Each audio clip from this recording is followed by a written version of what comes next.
This is a bit of a different video than what I normally upload. However, if you've been following me on Twitter, Instagram, or Facebook, you may have already seen a photo or two. But over the last month or so, I have been carefully selecting parts for a new PC build. Now, a couple of days ago, I put the whole thing together, and today I wanted to explain to you the reason behind picking certain parts over others, as well as show the build process itself.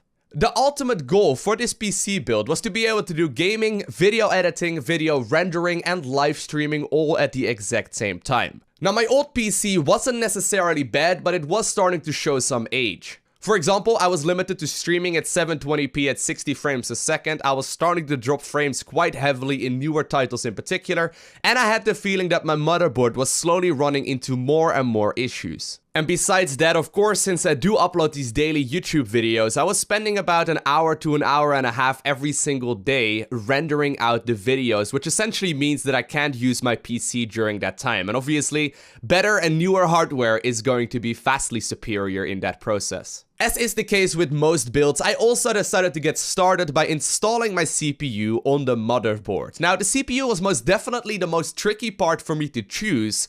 I've been weighing the options of the i9-7900X and the Threadripper 1950X for about a good month or so, looking at all the different benchmarks available. However, eventually I decided to settle on the i9 instead. Now, on paper, the Threadripper 1950X is indeed the superior choice. However, for my specific use case, I decided to go with the i9 because both of the chips would be absolutely able to crush live streaming, and the i9 would simply give me better performance in game.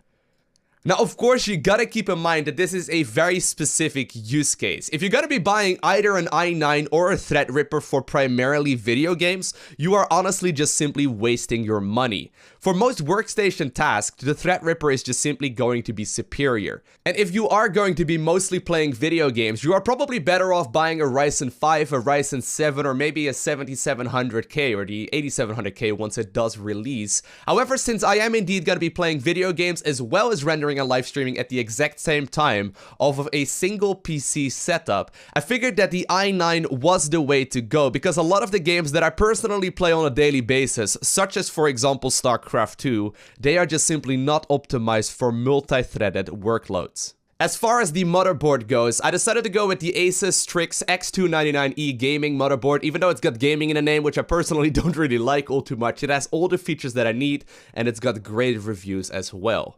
For RAM, I decided to go with 64GB of Corsair Vengeance at 3000 MHz just because I did regularly fill out 32GB on my old PC, and even though 64 may sound like a bit of overkill when you are editing and rendering videos on a daily basis, it does make a difference to have more. Next up is a part of the PC build that I had never installed before, and that is an NVMe SSD. Essentially what that means, in case you are unfamiliar, it's an SSD that plugs directly into the motherboard. The fact of the matter is that if you normally install an SSD, it's gonna run all of its data through a little cable that gets connected to the motherboard, and this one is essentially plugged directly into it. Now, it is indeed significantly faster than a regular SSD. I am personally using it for my operating system, my main applications, as well as the main games that I play on a near daily basis. And while I did have some troubles installing it, it turns out that my motherboard actually has got a heatsink. I had to loosen up a bunch of screws and I had to install a standoff and whatnot. After I installed it, everything has been running super smoothly since. The next part in assembling this PC was indeed to take apart the case. Now, since I am indeed going with an all-in-one liquid cooler that we'll go over in just a little bit, I was a little bit worried that it wouldn't perfectly fit, in particular from previous experiences. Now, I decided to go with the H440 from NZXT in matte black. I've already made a PC, my previous PC was actually in an H440 as well, however, that one is in a glossy white instead, which looks pretty awesome. But regardless, I already had built a PC before in the H440 case, and I knew that it was gonna be a very tight squeeze.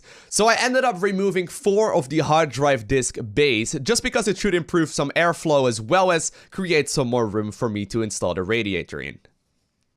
Next up is the power supply unit. Now, I wanted to go with the EVGA Supernova at 850 watts. However, a lot of you recommended to me on social media that I should really consider looking into the Seasonic Prime Platinums instead. So I decided to go with that one because it seems in 2017 they are absolutely crushing the benchmarks. Now, for some odd reason, it came in this really velvety sort of pouch, which was a little bit unnecessary, but I did decide to install the PSU before anything else into the case, just because the case that I'm running does have a bit of a shroud, a bit of a coffer for the power supply unit. Now, since this is a fully modular power supply unit, I did decide to plug in a couple of the cables before stuffing it into the case. I connected the 24-pin one, the 8-pin connector, the SATA connector, as well as a PCIe connector for the GPU. And in typical fashion, as always, when you use a fully modular power supply, I ended up forgetting one of the important ones. Next up in the assembling of this build is the part that I was most nervous about, just because of my previous experience with the H440 case. Now, I decided to install the CPU cooler, at the very least the radiator, before putting in the motherboard. Just because it runs two 140mm fans, it's roughly a 30cm long radiator, and you're working in a very tight space. I figured that it would probably be easier for me to go ahead and install the CPU cooler before the motherboard itself. And it turns out that indeed that was the right choice. Now, I decided to go with the NZXT Kraken X62 RGB. I know, that's quite the mouthful right there. It's rather expensive for what it is, though, I'm not going to lie, but it is doing a great job at keeping my CPU cool, and it's actually very quiet as well for an all-in-one liquid cooler. Now, the i9s are indeed known to run very hot, but under full load while doing live streaming, rendering videos, and playing games all at the exact same time, I have yet to see this CPU cooler bring my CPU over 60 degrees Celsius, which is most definitely very nice. Now, I started off by mounting the fans to the radiator, after which, of course, I had to mount the radiator to the case as well, which is a little bit of an annoying job. I mean, you gotta make sure that you hold it in place while not damaging the pump, and, you know, of course, making sure that you route the cables from the fans to the back of the case, but everything worked out reasonably smoothly. Next up is installing the motherboard into the PC case itself as well, and I almost made the classic PC builder's mistake of not installing the backplate first. However, I saw it out of the corner of my eye while already lifting up the motherboard, and I of course did install the I/O shield first and foremost. Next, I could finally install the motherboard itself as well. I made sure, of course, that it lined up with the I/O backplate as well as the standoff screws that were already pre-installed. After securing the motherboard into the case, I could finish up the CPU pump installation, and of course, the pump itself is connected with a couple of tubes to the radiator, and to the radiator, of course, we already mounted the fans, which will essentially get rid of the heat. Now, the nice thing about this CPU cooler is that the thermal paste was already pre-applied, and after installing the pump, of course, I had to route some cables from it to the motherboard, such as, for example, the CPU fan header, as well as the USB header, which is one of the special features of the CPU cooler, I suppose. And last but not least, of course, I had to make sure that I removed the plastic coffer on the pump, which is one of the most satisfying moments with this mirror-like finish. After that, I decided to wire all of the cables from the power supply unit to the motherboard itself. Now, one of the things that I personally did not really keep in mind when selecting all of the parts is that I am building a matte black computer inside of a matte black case. So I needed to make sure that I had a flashlight nearby to make sure that I could actually see if everything was mounted incorrectly.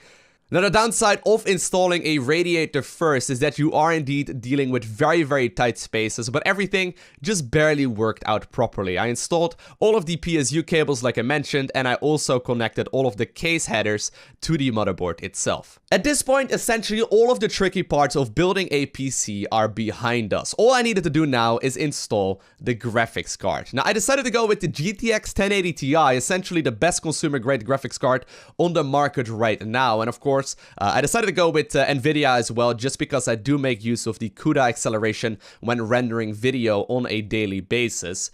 I decided to not go with any SLI setups just because, once again, I primarily play Blizzard games, and Blizzard games don't really like SLI all that much. But the installation of the graphics card was pretty straightforward. All you really need to do is pick the PCIe slot that you want to plug it in, plug the graphics card into that slot right there, and then connect it to the power supply unit by using some of the PCIe cables. Honestly, building a PC is almost like playing with Legos at this point. It is pretty straightforward. The only problem is that it's rather expensive Legos, but it's pretty easy, to be honest. And now we have arrived at the scariest and most exciting point of building a PC, and that is the very first boot up. If everything is done successfully, it should spin up with relative ease. However, if you made a slight mistake, of course you can be troubleshooting for the remainder of the week, essentially.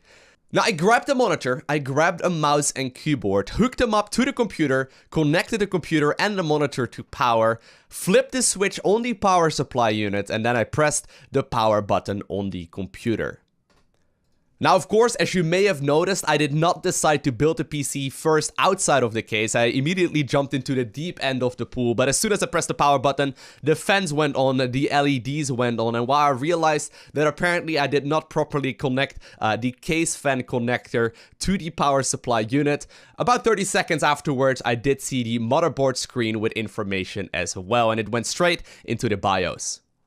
At that point, of course, a huge sigh of relief. I ended up installing Windows, which quite literally was the fastest installation that I have ever seen. It quite literally took 3 minutes. It turns out that NVMe drives indeed are pretty efficient, but at that point, we are essentially good to go and install some of the drivers. However, before doing so, I wanted to make sure that I got the old drives out of my computer as well. So I grabbed the 2TB SSD that I've been using for video production for a little while. And I also grabbed the 4TB hard drive disk that I've been using for archiving instead. I installed those also into the case. And while at this point it was indeed rather tricky to connect them to SATA and power, it all worked out perfectly. Now, I personally don't really care too much for cable management for the cables that are out of sight, so as long as the side panel closes, I was pretty happy about it. I decided to take the computer upstairs, connect it to my monitors, connect it to all of the other USB devices that I've got over here. I pressed the power button once more, and I did not get anything on the screen.